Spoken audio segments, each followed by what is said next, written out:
Hey everyone, Mr. Happy here, and in this video, we're going to be recapping the letter from the producer live number 77. This will be our last live letter until the North American Fan Fest, where we're going to have the opening keynote on the 28th, and then there should be a live letter on the 29th. That's at least normally how they do it. But this is our second preview of patch 6.4. And honestly, a really impressive live letter. You know, the part ones are always really underwhelming, and I feel like I always have a lot of negatives to say. The part twos usually have a few like things thrown in there that usually shake things up. And this one was definitely in favor of the players. There's a lot of things that I really liked what I saw, whether it was bosses or musical themes. Highly advised going through and watching the trailer and watching all the gameplay sections on their own, because there's a lot to take apart from those individual things that we probably won't get to cover here as well. Now, with that being said, they started with the trailer. I'll have a separate video for my trailer reaction, and then a video breaking down the English trailer and my thoughts on it. So, yeah, I'm sure I misspeak a bunch going over that, but then there's just a bunch of screenshots here from the trailer itself. So nothing much to really say about this. I'll go over this in the trailer recap and all that stuff. So there you go. Bam, bam, bam. By the way, before we get into the full-on translations, thank you to the Final Fantasy XIV subreddit Discord, Iluna, Minori, and Miyuna. We use their translations every time for this video, so I really appreciate them for going out of their way to do this over the course of the about 3-hour live letter that we ended up having. So thanks to them as well. So, release date, May 23rd. I mean, we've been saying that for weeks, months even. So I've been predicting that since before 6.3 even came out. So I'm in no way surprised that that's going to be the case. And for those of you Savage Raiders out there, yes, that does mean Savage will be on May 30th. And yes, that means need to get it done very quickly before Final Fantasy 16. Thank you very much. All the trailers available in all the different languages. They watched the trailer a second time, going over some of the details. And then they did a quick overview on all of the stuff they talked about in the Part 1 live letter. New MSQ, Tataru's Grand Endeavor, which will require the Sorrow of Warlick questline, which is a very good questline in my opinion, and you should be doing it anyway. That's the trial series for Shadowbringers, in case you're not too keen on the names. But it's going to have, you know, we're going to be following up with Gaius over in Turncliffe, I believe the town was called, and seeing how he's doing with his adopted child, one of them. We have more Hildebrand stuff as well. That's going to be in 6.45. This is just Yoshi P talking about how he was in NA briefly. As of late, he's done a lot of traveling for the Final Fantasy XVI media tour, also for FanFest planning over in North America. So all sorts of stuff there. On top of that, we have more Manderville weapons. We've talked about those ad nauseum as of late. The new Splendorous tools, again, all stuff we know from the first live letter. The new dungeon, the Ether font, GOLBEZ as the trial with an extreme version as well.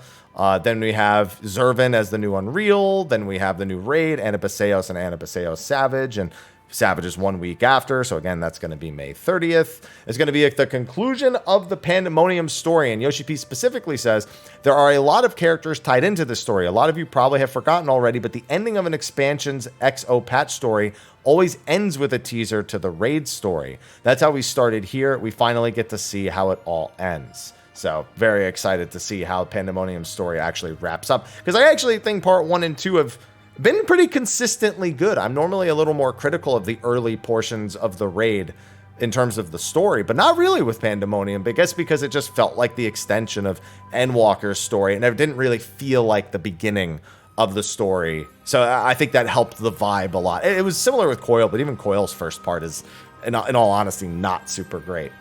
We have the new Variant and Criterion dungeons, Mount Rockon, pretty much the same formula as the last time, and we don't know anything about the rewards, so fingers crossed they're better than last time as well. You don't need to do the previous Variant dungeon or the previous Criterion dungeons. It's its own separate thing, so if you didn't do the first one, don't worry, you're not locked out of the second one.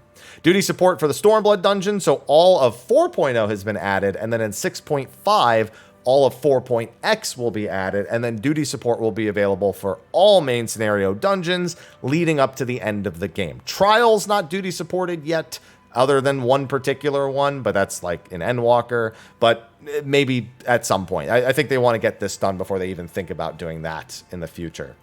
Then we have some job adjustments, PvP updates, Frontline. I love that PvP updates and Frontline adjustments are two different things. Like Frontlines isn't PvP.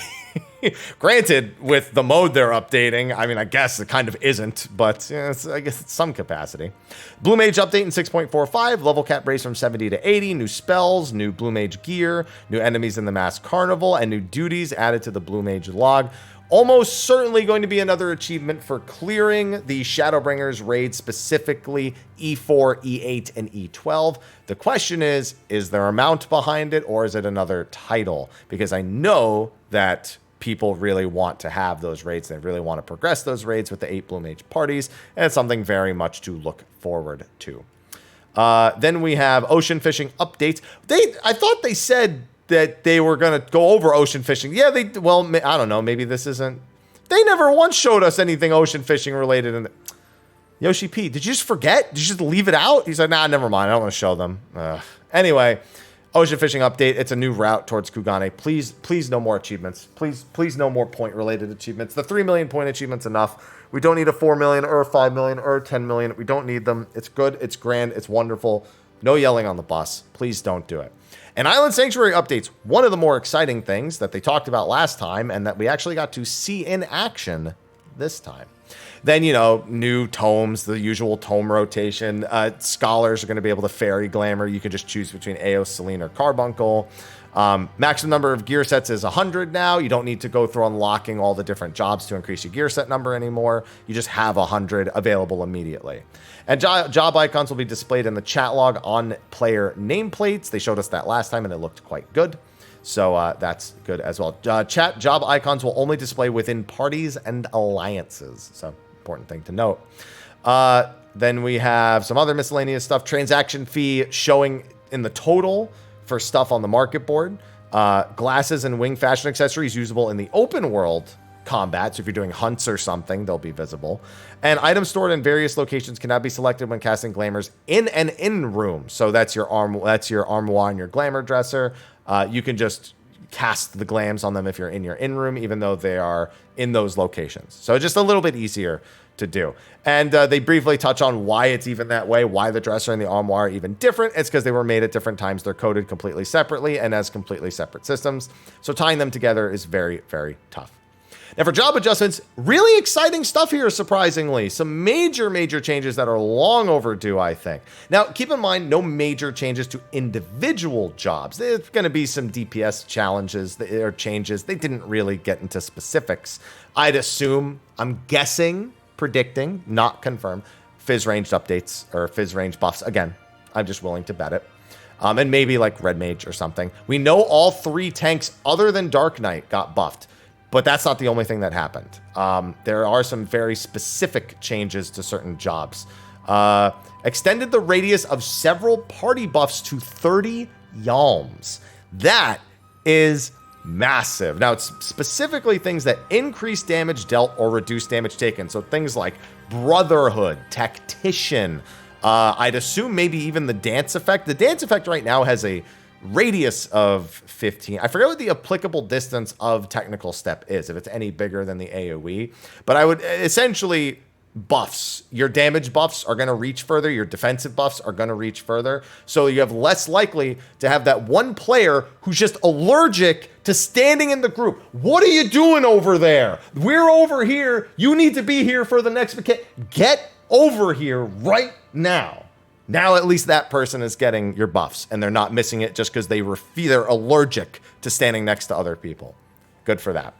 Now, there are some specific job changes they went over. Some things they're improving usability of. 2 important things above all else. Paladin Atonement no longer interrupts combos. I don't know why it was that way in the first place. One of the criticisms of the updated Paladin. But that's being fixed. So you can now use Atonement, and it will no longer interrupt a combo. That's particularly useful when like a boss jumps away mid-combo and comes back before the combo's up, but you also want to spend your atonements because you maybe had leftover atonements before then as well. So there are situations, there's a lot of applicable situations like that where you would, as an individual, probably want to prioritize the atonements over the continuing combo. So That's going to be good. Probably the most long overdue change, though, is this Dragoon change. Jump and high jump, just those two in particular, will no longer affect character position as recognized by the server. In accordance with this change, both actions can now be performed while bound. So essentially, the animation shows you diving at them, but your character's position never changes.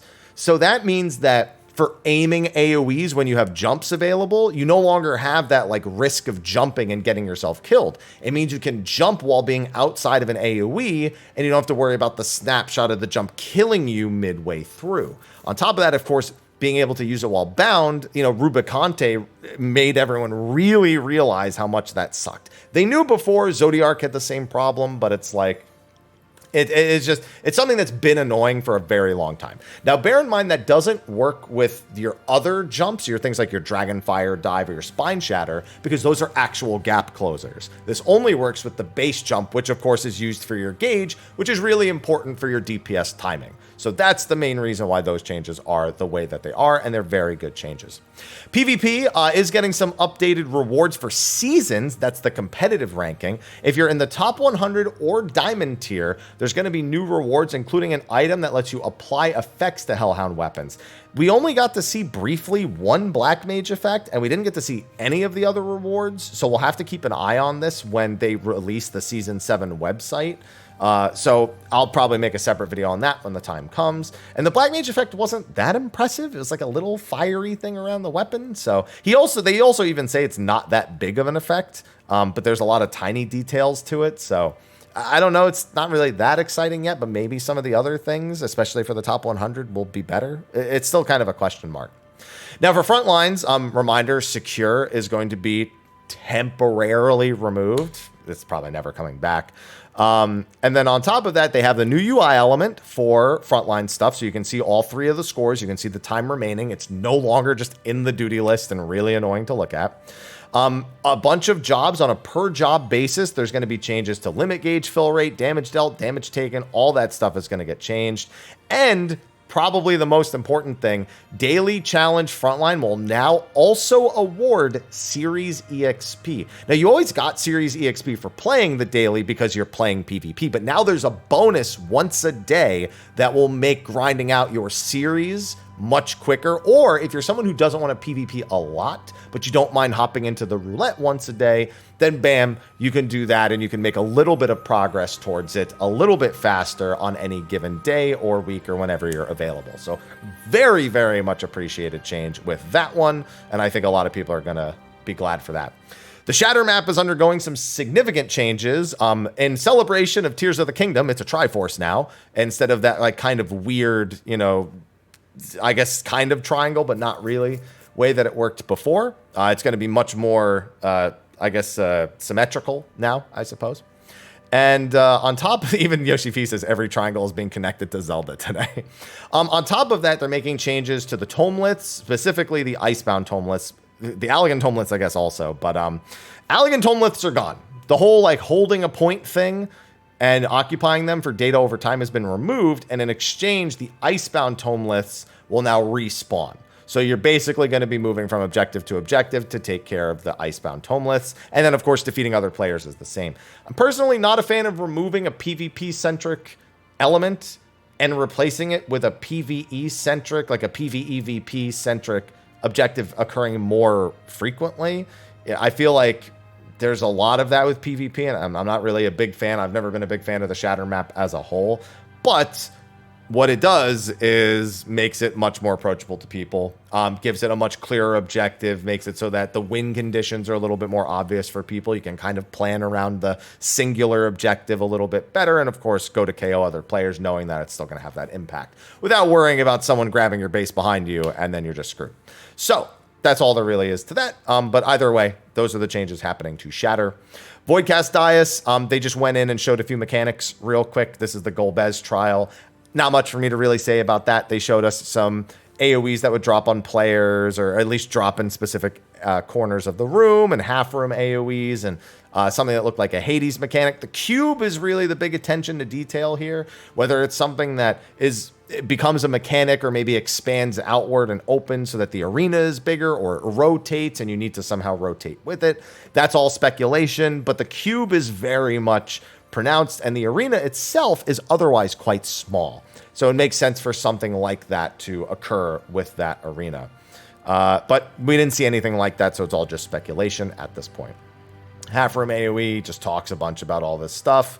Enough teasing of the trial. What we just saw is normal mode. Then they went over some gear, and man, the tome weapons all look great. So that's tome, sword, and shield, and wait till you see it on the actual person. And these are also, not only are these tomes, these are weapon design contest winners. I don't know if all of them are, but a lot of them are. At least I know a few. This one we saw a while back, but that's the Warrior Axe. It's a pizza cutter, and I quite like it. The Dark Knight Sword, which I love the design of. Huge fan of that. We have the Gunblade. The handle's a little weird, but I like the actual Gunblade and like the almost like the place for the ether cells, whatnot, for the cartridges. Then we have the Monk weapon, which I'm in love with. I love like gauntlet style designs. Huge fan of that. We have the spear, which I quite like as well. I don't really play Dragoon, so I don't get too crazy about spears, but I do like the design. I'm a huge fan of these ninja daggers, though. They look like Stone Age daggers that have been amped up with ether. Like somebody just tied together some like ancient rune to a stick and said, that's it. I think they look great, though. I love that look for daggers, because most daggers just look like tiny and unimpressive. Like I see a player with them and I'm just like, I don't even know what weapon it is. That, however, I really like the design of. We got a nice, like, Wakizashi looking sword. Just a really nice, sleek, lean sword. Nothing wrong with that, with a pretty nice scabbard. The scythe, which you know is going to be popular. It's got a little bit of lighting, bouncing off of the sheet. But yeah, no, that scythe is going to be immensely popular. Very good looking.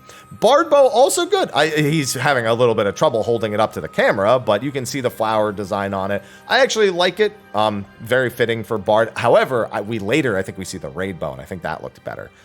We have the machinist gun, which is very bright, very bright porcelain gun, I suppose. A little hard to see on the white paper. And this confusing. This is the dancer weapon. Looks great. I was like, what is that? Is that just like a sword? No, that's the dancer chakram. It's just got like a sword. Like you're going to be throwing sword chakrams at stuff. Yoshi P couldn't even figure out how to hold the sheet. He's like, what's right side up and whatnot? Very good looking dancer weapon, though. We get very few dancer weapons I like, and I'm a big fan of that. See, and then he flipped it upside down, and he's like, I don't know, is this how it's supposed to go? The Black Mage weapon with the little lantern. Very simple, but the lantern design is appreciated. I think that's pretty good. The Summoner book I actually quite like. I like the bird on the top. I think it just... I don't know. I like the outside look. I don't really care too much about the inside, and I know a lot of people do. But I actually like that Summoner book quite a bit. I don't know what's going on with this Red Mage weapon, dude. Is it a chicken knife? Is the Red Mage colorblind? Maybe I need to see it in game. I don't know what's going on with this. It's weird. I don't know. It's just not for me. That one's not for me. I don't know what's going on with that one. The White Mage staff. I really like the moon with the star design, as the community is already calling it the Dreamwork staff. Fitting. I think it's fair. I think FoxClon enjoyed that joke too, so that's good. Then we have the Scholar book. I'm not a fan of this. I don't know. It's like wooden, or I don't know. I'm not a fan. Like, it's got the fairy design on it. It's got the two. I don't know. It doesn't do it for me either. Astro Globe. I don't know if this is right side up or upside down, but I think it looks okay. There are other ones I like way better, but that one looks okay. These Sage weapons we saw a while back as well. I remember seeing these. These are going to be so popular. These are great. So there's nothing else to say about that. And then the Blue Mage weapon is an umbrella. This isn't tomes. This is just the new Blue Mage weapon. So I like it. It's an umbrella. There's what else to really say about it. Now we get to see the sword. Like, I know it's not like a big picture, but look at the size of that shield on the character. It's honestly, and that's also the tome gear as well. Like, that is just a great tank set, and that shield. Oh my god, that's a top tier shield right there for me. Especially I love the sword, but the shield it's great. That is like top tier for me instantly. I forgot about this. So the spear is really tall, so they go for kind of like a perspective shot, but it looks like a really tiny rough guard. It just looks so tiny because of the perspective they use. The spear looks good, but he just looks like a squished rough guard. Oh, that's funny. Anyway. This is the tome gear. Monk with the weapon on, with their tome gear on. Looks okay. I'm not crazy about the monk looking gear. We have this like pirate look for, actually, is this tome gear? Because we see this gear later. Let me double check and make sure. The gear is designed by the dev team. Yeah. Actually, I don't know that it ever really said. I'm almost certain somewhere they said it was tome gear, but either way. They said that it was tome weapons, so I'd assume the gear is the same. Because we see it again later. This has big delete it energy, by the way. Delete this. Delete this. Oh, man. I want that exact. Oh, there it is. Yeah, see? This has big delete this. Let's see. Tell me that doesn't have big delete this energy. Oh, it says it to me. Then we have, okay, then this is the ninja one again. Is there a second image of this where you can actually hold it up? No, okay. Again, I love the daggers. It's like seeing them on a character convinces me all the more that I like the dagger. It just does it for me. I'm such a big fan of that. I love when the daggers stick out like that. And then of course you have the sage weapons, which I already knew I was gonna like, and that's what they look like on a character, and I like it. Big fan. Then you've got the summoner book. I'm really not crazy about the summoner robes here, but it is what it is, I guess. The healer robes, the lighter, I guess blue or purple or whatever it is. I like it a little better. Then we have Annabis Eos, which by the way, so we got to hear the background music for the first fight.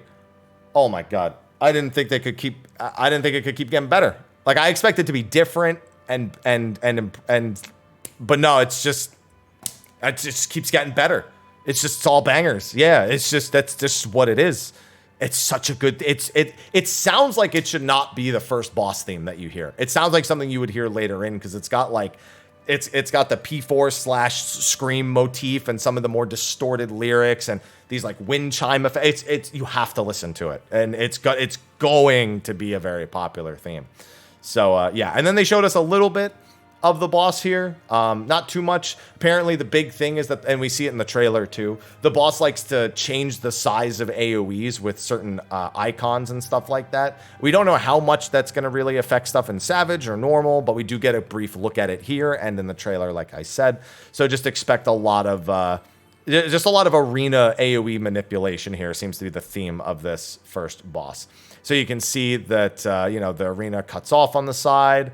And then I don't think it shows the fire AoE. There's like a fire AoE that gets placed on Yoshida and then it expands. So we can assume that there's either going to be debuffs associated with that in Savage, and then you'll have to match or mix and match them with ice debuffs to like make sure that you don't die, but you have to make sure that they expand. I don't know. There's all sorts of things that could happen. I'm very curious to see how they do it because it's only going to be a first fight. It's really hard to tell. 4 floors. They said the 4th floor normal's a little more difficult, but other than that, it's it is what it is. It's normal and Savage. We've come to know what it is, and he can't really show us any further. However, they did make changes to the loot for Savage. Now, these are not retroactive. These are not going to apply to old tiers, but they will apply to tiers from Annabis Eos onward. So, first and foremost, they are going to be making it so that coffers will not reward duplicate armor pieces of the same slot. So no more double boots, no more double gloves, no more double head.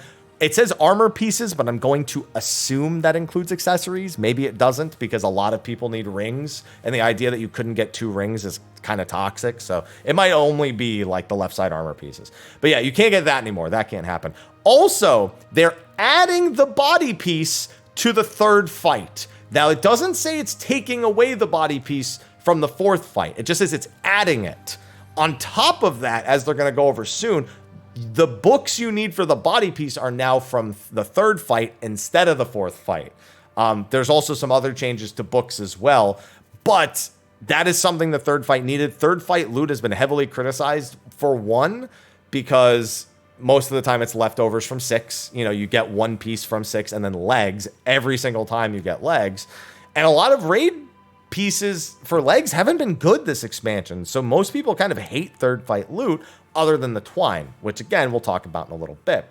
So adding the body piece to that is great. It also means that having the body piece going into the fourth fight is massive in terms of gear.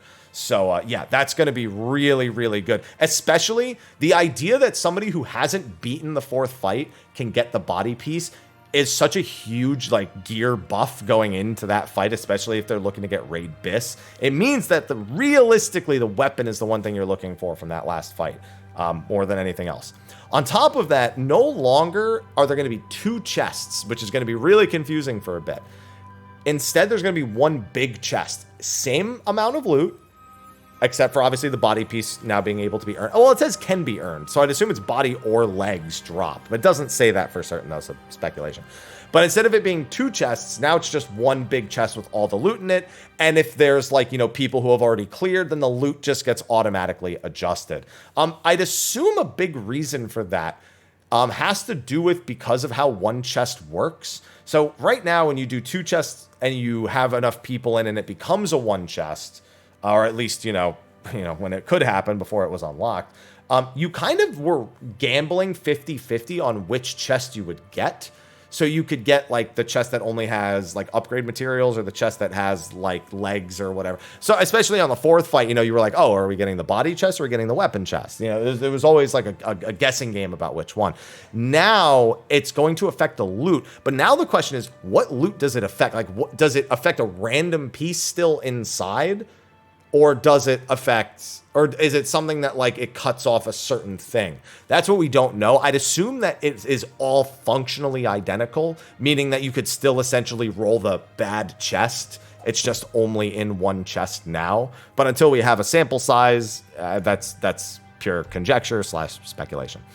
Now, on top of that, what I expected them to do, they also did, although they did a little bit more than that even. They reduced the book costs for the stuff that cost 8 books, and for accessories as well. Body is now, not only is the body only 6 books, but it's 6 books from the 3rd fight. So you don't need fourth fight books for the body. Now that's going to be important when we cover one of the other changes. Also the legs, 6. So, you know, now you can get both of those with the 3rd chest books, and that's great. Accessories now are also 3 books instead of 4. Personally, I think they could have gone down to 2 there, but I'll take anything. However, that is not the final change. The final change is that you can exchange the 4th fight books for 1 to 3 books. So that to be clear, you are taking the book from the 4th fight and downgrading it, or down swapping it to 1, 2, or 3. So if you don't need the 4th book anymore, you can use it to speed up getting accessories, speed up getting twine, speed up getting body, and now I suppose. So yeah, that's kind of the main function there. If you don't want a weapon anymore, you're good with weapons and you'd rather pick up more armor, good, do the downgrade. I personally think they could do this for all of them. 4 can become 1, 2, or 3. 3 can become 1 or 2, and 2 can become 1. I think eventually we might see that, but for now, this is at least something in that direction. So I'm okay with that. They took a quick break, came back and showed off the raid gear a little bit. It's got some particle effects on it. We can see the axe here with the raid gear. Really like that. That's the tank armor. Big fan of that. And then we have the striking armor. Also big fan of that. Looks good. Then we have Bard. See, this looks like the other set. It's actually the design of the body piece is a little different, it looks like. But I like that bow better than the other bow. Personally, the other one's got like a lot of twists and twirls. This one has more particle effects and the color scheme works a little bit better. So I actually like that weapon a little better than the other one we saw. And then the last set they showed us was the White Mage one, which is, you know, at this point you could probably divine what the... Yo, FoxCon's really into that picture, I just noticed. He's like, whoa, that one's pretty. Damn, FoxCon, he's looking at that healer. Looking at that healer, real interested. Okay, then we got the Island Sanctuary updates, and this was massive. So, as a recap, they're adding new ranks, new visions, a new gathering area in the wild, new construction plots in the hideaway, new item rewards, new materials, craftable items, crops, animals, and ironwork handicrafts, and new structures. All of that's expected in Island Sanctuary. But one thing they announced at the last live letter was the ability to place outdoor housing furnishings without special functions on the island. So things like striking dummies and gardening can't do it, but pretty much everything else you can. and it has up to 90 slots, which is like more than double of what a large outdoor plot, or like what a large plot has for outdoors currently. So that number starts lower than 90, and as you advance the island sanctuary, the number goes up, but up to 90 outdoor furnishings. And oh boy, was the explanation and the showcase of this great. So number one, furnishings in your inventory may be placed on your isle as glamours. It binds the furnishing to you, but does not consume it. So by simply making a glamour prism of it, an island prism as it's called, you can place as many as you want without purchasing more. So they showed this a bunch. They had a Moi, or I think it's called a Moi, and he just had, with one of them, he just kept placing it over and over and over again. But it also means you could put it on the island, glam it to the island, attach it to the island, and then take it back to your house and still use it as a furnishing. So yeah, there's all sorts of things like this that you can do. And you do need to make island prisms to register the furnishings. You can register up to 120 furnishings, even if you can only place up to 90. And with it glammed to the island's furnishings, you then don't need it in your inventory to even use it on the island. So again, you can then go do whatever you want with it, but it's bound to you at this point. You may change the color of your furnishing glamours with dyes as well. And other than that, it kind of just works like outdoor housing. Like they just showed, you go there, it goes into creative mode, and then look, all the blue space or whatever color space that is like placeable space. And then you just choose it from either the menu or from your inventory, and you just start putting it down. And you can see, bam, he's just putting them down. He put down a lot of moist. Just put down over and over again. You can rotate them, pick them back up, whatever, or remove them, do whatever you want to do. And since you can place up to 90 things, it's just, that's it. I mean, it's literally outdoor housing for everyone's island. He's only rank 10, so he only has 75 slots available for the time being. But at higher ranks, again, the higher ranks, you'll get up to 90 slots available. And yeah, and then they just did a quick showcase of it real quick, and you can just see some of the stuff on the island, and it looks good. And you can do whatever you want. See, he set up this whole thing. Look, he's got the garden fountain, and that's just like a small example of something that could be done on the island, you know, and that's great. I think this is going to be something Island Sanctuary much needed, and I think it's going to bring it a lot closer to what people wanted from the more Animal Crossing-esque side of things. Like they said it wasn't going to be like Animal Crossing when it first came out. But with this, that sort of feeling is a little bit more achieved, even if it's still kind of small in scope because it's just around the hideaway. But I think you're going to see a lot more people utilizing the islands for social events or for screenshots or social media. So that's going to always be very positive for it. Also, it's going to make a little bit more money from the housing market, but not much because you only need one furnishing to do all of like the things you want to do with it. So you don't need to buy like 80 furnishings if you want 80 of the same thing. So there might be like a small boost in like monetary gains early on for crafters or anyone selling that stuff, but nothing too crazy. So I don't think the prices are going to skyrocket too much. So yeah, then they showed off some of the new rewards. This is just stuff from Island Sanctuary. So, you know, as you rank up and do the quests and everything, some casual wear, some fun wear, you know, some other stuff. And then they went over some furnishings. These are like design winners. Again, these are indoor furnishings, this one in particular. And then, you know, we have the outdoor gazebo, which Yoshi P even said he wants to set it up with a barbecue on his island. That's cool. And then you have this like outdoor covered swing thing. I don't know if it actually swings, but that's what it is. And then why do you want me to place Mois over and over again? And then they showed us variant criterion. And honestly, there isn't really much to say here. They didn't talk about rewards at all. At least not specifically like, oh, we heard your feedback on it. You know, they didn't, there was no explanation at all. So if you know how variant criterion works, it works the same, but we're in a new location. And they briefly showed us like walking around. Like all of this is literally just what we already do. They didn't even go into criterion this time. They only went into variants specifically. We know that we're going to be escorting Hancock this time. I thought it was going to be Hien, but it's actually Hancock. And you know, you've still got the variant actions for variant dungeon. You've still got the one raise for criterion. You still have no raises for Savage. So again, it seems one-to-one identical, just in a new location. And without word on the rewards, I am very afraid. Very very afraid. It still looks cool. I'll still do it. You know, I'll do everything I did for the last one. I'll do for this one most likely. They showed us one of the bosses with one of the mechanics. You know, that they didn't show us too much. And then they started showing us some rewards. This is probably from the variant. You know, they said this is from the variant, I believe. Just these two different armor sets right here. And then they forgot to show us crafted gear. So these are the new, these are literally like the gonna bring it into day one Pandemonium Annabis sets. Although the weapons are from other dungeons and stuff. I don't know if they're crafted. These are the crafted weapons, or they just grabbed whatever weapon. If they are crafted weapons, then they're based on weapons that already exist. So there you go. Yeah, you've got the Dragoon set. Then you've got the freaking with the bouncer here. Yeah, just going back to the PS2 era with that outfit. And then you have the dancer set, which is also, you know, a little bit, you know, cooler, sleeker.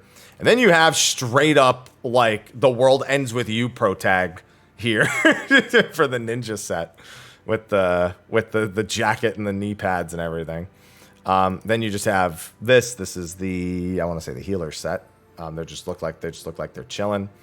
And then the caster set, I assume. I don't know if that was which one was which. I would assume this is the caster one and the other one is the healer one because of the colors, but you know. And then they showed off some new mounts. We have an updated Mage mount. It's got some plushes on it. Still flies, still defies gravity, and somehow you don't fall off the bed when you're flying nearly directly up. Quite the definition of a heavy sleeper, I suppose. We have an axolotl, which is probably not how you pronounce that, but that's another mount that's being added. We don't know the sources of all these. Then we have this. This has to be Criterion. It's literally a yokai lamp. Like, that's what it is. It's a Kugane lamp that's possessed, and we're riding in its mouth. Really cool, really unique mount. Huge fan of that.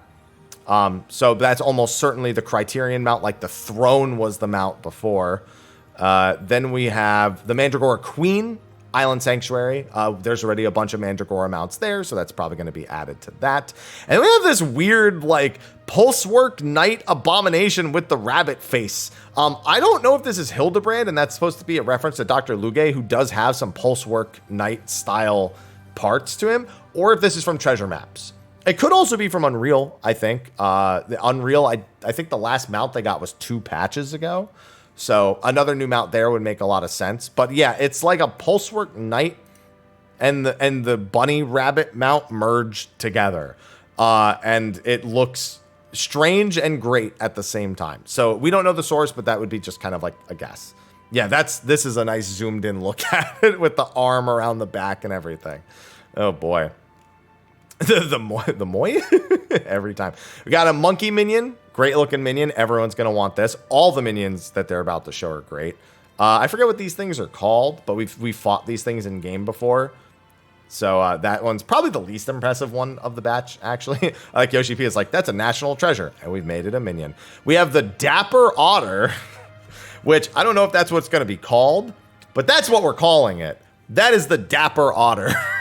We have the Otter and the Dapper Otter. So that's a good one. And then we have the Ninja Doggo, which is almost certainly variant or Criterion. So that's another really good one. He's got a little sword on his back. He's got the scroll in his mouth. His tail wags, and he's in a little ninja outfit. So that's, again, another very, very popular minion without a shadow of a doubt. Just chilling. And that's it for all the actual game-related stuff. Then it was announcements. You know, there's FanFest. FanFest is going to be live streamed other than the concerts. This was a big announcement, and this was probably my biggest thing that I had to try to figure out. At FanFest, they were going to have a special battle called the Gilded Araya. Now, that is Asura from Final Fantasy IV, and given that we're in Endwalker, this is a battle that will likely be added before 7.0. Now, for a little bit of history, North American FanFest, they had Odin as the trial at FanFest, added Odin in 6.5. They had Proto Ultima at the Stormblood one in 2016, and that got added retroactively to the 24-man, the Dunskaith. Dunskaith originally had a succubus called a Handmaiden as a trash mob between the second and third boss, and they replaced it with Proto Ultima once people got the quest. Then, for the last physical one we had before this one, for Shadowbringers, they had the Kugane Ohashi, which was the Yojimbo fight, at FanFest. So the question is, how does this fit? Because this says that attendees will have a chance to try this encounter early and that the duty will be implemented officially at a later date. I don't think it's 7.0. I think Asura being a Final Fantasy IV summon means that it would be before Endwalker is over. I think they're just going to add it like sometime in like February or March as like a tide me over, you know, like, oh, hey, we're doing a free update, 6.58. The Gilded Araya will become available as a trial in game. It looks like it's probably Thevnarian. I mean, it makes sense. Like looking at all this, this is Thevnarian almost certainly.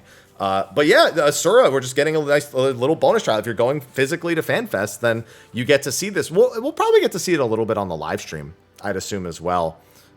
So I don't think this is like Hildebrand. I don't think they're going to retroactively add this to the 24-man. I think they're just going to add it as a trial with a reward when it gets fully put into the game. So we'll see. That's just speculation and prediction. But yeah, that's if you're going. Enjoy the Gilded Araya as a challenge. Enjoy the line for it, because the line is going to be long. Let's see.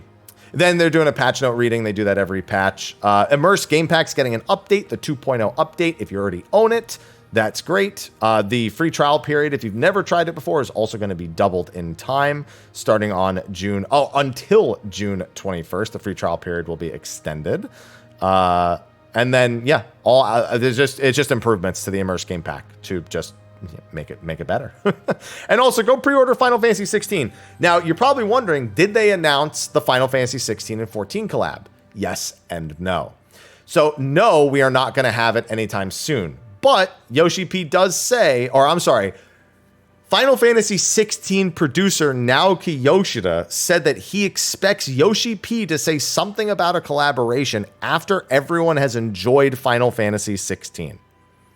So that's basically a soft confirmation that there is going to be one, but that it will not be coinciding with the release of 16. They're going to wait down the line. Marketing strategy, probably they know everyone's buying it who wants to buy it already. It's the most pre-ordered game on Amazon right now. It's the most purchased game on Amazon, and it's only in pre-order status right now. I'm sure that's true for other platforms as well. They don't need to market it to 14 players. Wait however many more months, make another splash with it, maybe even wait for the PC release, who knows, whenever that'll be. And there you go. You've got something for that. So, yes, seems we're getting the collaboration for it. He even goes on to talk about the fact that for the 10th anniversary, they are planning other collaborations as well. They're not all going to be in-game. You know, we've already seen some out-of-game. There was apparently a horse racing collab that was announced earlier today. I'd assume that's in Japan only. I didn't see anything, but I also didn't look for it. So what do I know? And yeah, that was it. They're just saying, you know, please stay tuned for some more Final Fantasy 16 related stuff. They said there's at least two more live streams for 16, one of which they say is going to be at the live LA event. It's going to be very similar to this live letter that they do for 14. It's going to be very similar in format. And then the last state of play, which they advertised as well, they said the next live stream would cover stuff like endgame content. So that's what we're assuming. Those are two different things they were talking about between the state of play and this live stream. So those are the types of things we're going to be keeping an eye out for. I also had the privilege of playing Final Fantasy 16. So at an undisclosed date, I will have some things to add to that pile as well. That's why I've been a little quiet with all the updates, because I don't want to mix and mingle the things I may know and the things I see. I don't want to take that risk with some of the new videos they've been putting out. So please keep an eye out for that as well. But other than that, that is the 77th letter from the producer live. A really good one. The only disappointment being no word on Variant and Criterion gear, but a lot of other really, really positive stuff. Really good first boss showcase, even just with the normal mode, with GOLBEZ. Very positive outlook on 6.4. But we'll have to wait and see how it all comes together once 6.4 and eventually 6.45 are out. So that's going to be a wrap for this video covering the letter from the producer live. I'll also be discussing it on State of the Realm later with Sly, going over things we liked, things we didn't like, things we've had a little bit more time to digest, etc., etc. So you can also catch this type of information when we go over it there. With that, thank you for watching. Be sure to like, favorite, subscribe, and share, and I will see you in the next video. Until then, I bid you adieu. Bye-bye.